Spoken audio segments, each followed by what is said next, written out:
kembali lagi bersama saya. Kali ini kita akan membahas mengenai topik tunjangan hari raya keagamaan atau THR. Nah, karena kita bahas mengenai THR, kita harus tahu dulu apa itu tunjangan hari raya keagamaan. Nah, sesuai Permenaker nomor 6 tahun 2016, di situ dikatakan bahwa definisi tunjangan hari raya keagamaan itu adalah pendapatan non-upah yang wajib diberikan oleh pengusaha kepada pekerja buruh. Berarti konteksnya adalah kewajiban pengusaha dalam hal membayar THR kepada pekerja buruh. Nah, karena bicara THR adalah kewajiban, maka apakah sebenarnya dimungkinkan pengusaha untuk tidak membayar THR? Nah, kalau pengusaha tidak membayar THR itu bagaimana? Kita cek misalnya di pasal 7 Peraturan Pemerintah nomor 78 tentang pengupahan. Di situ dikatakan bahwa pengusaha wajib membayar THR kepada pekerja buruh. Artinya apa? Aturan hukum ketenagakerjaan menyatakan bahwa THR ini adalah sifatnya wajib dari sisi pengusaha. Karena dari sisi pengusaha sifatnya wajib, maka dari sisi pekerja akan menimbulkan hak. Artinya, ada kewajiban pengusaha, maka akan ada haknya pekerja. Jadi, kalau pengusaha tidak melaksanakan kewajibannya, maka pekerja tidak menerima haknya. Oleh karena itu, tunjangan hari raya ini adalah kewajiban pengusaha yang harus dipenuhi oleh pengusaha setiap menjelang hari raya keagamaan berlangsung. Nah, kalau seperti itu adanya, kalau kita kaitkan misalnya sekarang ini ada wabah COVID-19. Nah, apakah wabah COVID-19 ini yang sudah merambah kemana-mana, memberikan kerugian terhadap sektor perekonomian, termasuk terhadap sektor pelaku usaha, juga bisa dipakai sebagai alasan pembenar agar pengusaha tidak membayarkan tunjangan THR.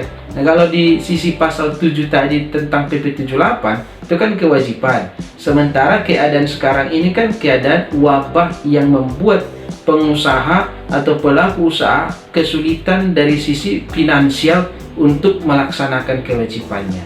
Nah, apakah hal itu bisa dipakai sebagai alasan pembenar agar pengusaha tidak melaksanakan kewajibannya atau setidak-tidaknya tidak melaksanakan secara penuh kewajibannya? Nah, kalau kita lihat misalnya di pasal tadi itu, di situ kan disebutkan wajib. Sebenarnya ada dua alternatif agar pengusaha tetap melaksanakan kewajibannya dan pekerja tetap menerima haknya. Kalau alasan pengusaha adalah kesulitan finansial karena keadaan COVID-19, dua alternatif ini bisa dipakai menurut saya. Pertama, kalau pengusaha tidak memungkinkan membayar secara penuh tunjangan hari raya sesuai dengan waktu yang ditentukan oleh ketentuan perundang-undangan, maka pengusaha dimungkinkan untuk melakukan penahapan pembayaran. Begitu juga dengan dendanya, dilakukan penahapan pembayaran.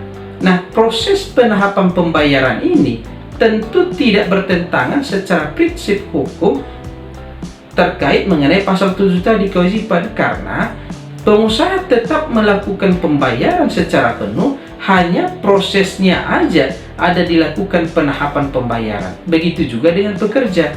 Pekerja tetap menerima haknya secara penuh, hanya proses penerimaan haknya dilakukan secara penahapan.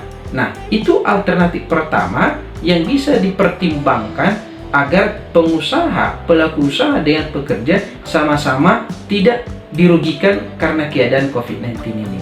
Alternatif solusi kedua adalah kalau pengusaha juga tidak mampu melaksanakan secara penuh atau secara sebagian pembayaran THR sesuai dengan ketentuan perundang-undangan, maka dimungkinkan juga pelaku usaha melakukan penundaan pembayaran beserta dendanya sesuai waktu yang ditentukan oleh pelaku usaha dan pekerja.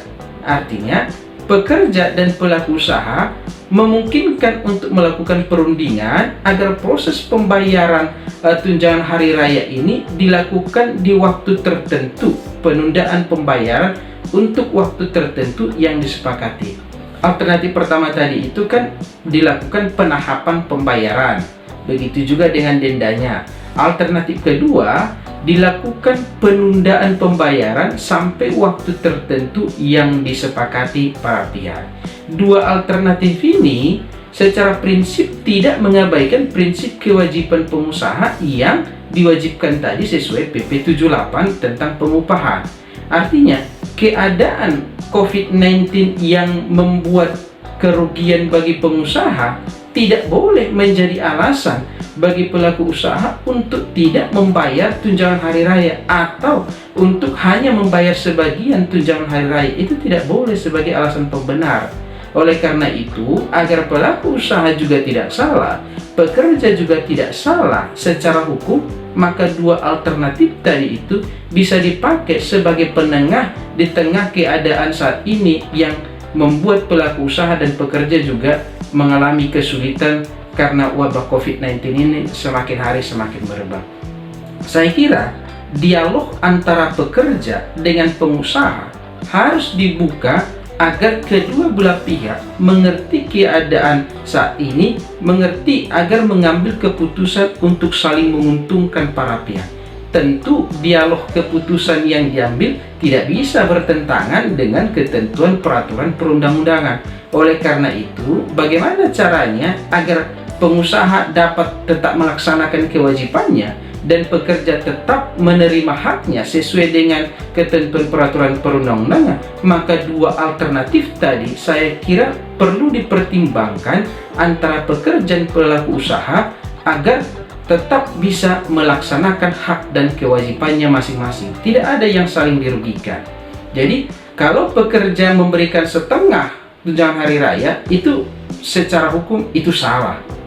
Kalau pekerja menerima itu saja, itu juga salah. Oleh karena itu, para pihak harus melakukan dialog agar masing-masing tidak saling dirugikan. Oke, demikian penjelasan singkat saya tadi. Intinya adalah pengusaha atau pelaku usaha tidak diperkenankan untuk tidak membayar tunjangan hari raya kepada pekerja buruh karena secara hukum itu salah. Yang kedua, pengusaha atau pelaku usaha juga tidak boleh memotong tunjangan hari raya karena secara hukum juga itu salah. Oleh karena itu, pekerja buruh, pastikan hak Anda atau hak yang Anda terima mengenai tunjangan hari raya sesuai dengan ketentuan peraturan perundang-undangan. Nah, semoga teman-teman yang menyaksikan channel ini bisa bermanfaat dan sampai jumpa di kemudian hari untuk topik-topik ketenaga kerjaan lainnya. Terima kasih.